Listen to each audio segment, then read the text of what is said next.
नमस्कार किसान भाइयों और बहनों, क्या आप जानते हैं कि खेती की एक सही तकनीक आपकी उपज, लागत और मिट्टी की सेहत तीनों को बदल सकते हैं। आज हम बात करेंगे गेहूं की खेती के 3 तरीकों की, कन्वेंशनल टिलेज, रिड्यूस टिलेज और जीरो टिलेज की। कौन सी तकनीक बेहतर है, चलिए जानते हैं। सबसे पहले बात करते हैं कन्वेंशनल टिलेज यानी पारंपरिक खेती की। ये वही तरीका है जिसे अधिकतर किसान सालों से अपनाते आ रहे हैं। हल चलाना, मिट्टी पलटना, कई बार जुताई करना और फिर बीज बोना। इसके फायदे, खरपतवार पर काबू पाना आसान होता है, मिट्टी में बीज अच्छी तरह मिलते हैं, किसान इसे अच्छी तरह समझते हैं। इसके नुकसान, पराली जलाने और ज्यादा जुताई से मिट्टी की ऊपरी परत नष्ट होती है, नमी की भारी कमी होती है, ज्यादा समय, ज्यादा डीजल और ज्यादा मजदूरी लगती है।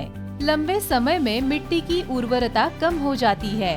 गहरी पारंपरिक जुताई से मिट्टी में संग्रहित कार्बन हवा के साथ संयोग करके कार्बन डाइऑक्साइड के रूप में फिर से हवा में मिश्रित हो जाता है, जिससे मिट्टी में कार्बन की कमी हो जाती है और उसकी गुणवत्ता पर असर पड़ता है।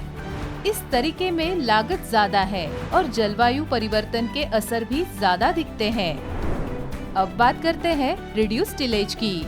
जैसा नाम से ही साफ है, इसमें खेत की जुताई कम की जाती है। क्या होता है इस पद्धति में? एक बार में ही सुपर सीडर की मदद से बीज बो दिए जाते हैं। खेत को ज्यादा नहीं उलटते पलटते, क्योंकि इसकी गहराई 6 इंच तक ही होती है।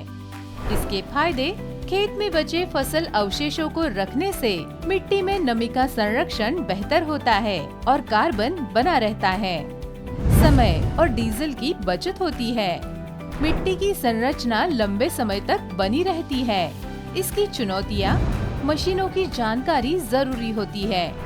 पहले साल थोड़ी सावधानी रखनी पड़ती है। लगातार प्रयोग के बाद में गहरी जुताई करनी पड़ती है। फिर भी ये तरीका पारंपरिक खेती से काफी बेहतर माना जाता है। अब बात करते हैं जीरो टिलेज की, यानी बिना जुताई के खेती। इसमें जुताई बिल्कुल नहीं की जाती। धान की कटाई के तुरंत बाद खेत में सीधे गेहूं के बीज बो दिए जाते हैं। खेत में जो फसल अवशेष बचे होते हैं उन्हें हटाया नहीं जाता, बल्कि मिट्टी के ऊपर मल्च कर दिया जाता है। इसके फायदे, मिट्टी की नमी और जीवन दोनों बचते हैं। खरपतवार कम होती है।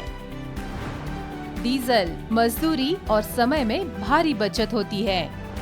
उपज में बढ़ोतरी देखी गई है। मिट्टी की जैविक गुणवत्ता में सुधार होता है।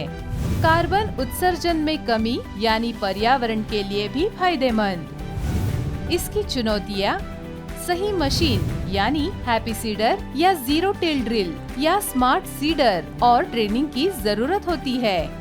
पहले साल थोड़ी सावधानी और तकनीकी सहायता लेनी पड़ती है, लेकिन अगर एक बार तरीका समझ में आ गया तो जीरो टिलेज से हर साल मुनाफा बढ़ता ही है। तो किसान भाइयों और बहनों, आपने देखा खेती के 3 तकनीकों के बारे में। कन्वेंशनल टिलेज यानी पारंपरिक खेती, जिसमें लागत ज्यादा है, समय ज्यादा लगता है, उपज सामान्य आती है, मिट्टी की सेहत खराब होती है, पर्यावरण प्रभाव नुकसानदायक होता है।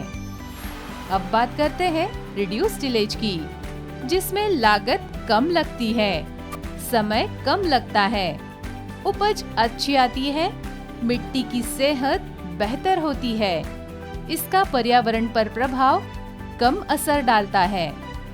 अब बात करते हैं जीरो टिलेज की, जिसमें लागत सबसे कम होती है, समय सबसे कम लगता है, उपज सबसे बेहतर आती है, मिट्टी की सेहत सबसे अच्छी होती है और पर्यावरण पर प्रभाव सबसे कम पड़ता है। आज जब जलवायु बदल रही है, पानी की कमी है और लागत बढ़ रही है, तो वक्त है बदलाव का। जीरो टिलेज और रिड्यूस टिलेज न केवल आपके खेत की सेहत सुधारते हैं, बल्कि आपकी कमाई भी बढ़ाते हैं। तो सोचिए नहीं, जानकारी लीजिए और अगली बार जब गेहूं बोए तो समझदारी से तकनीक चुने। कृषि में नवाचार से ही आएगा समृद्धि का कल। धन्यवाद।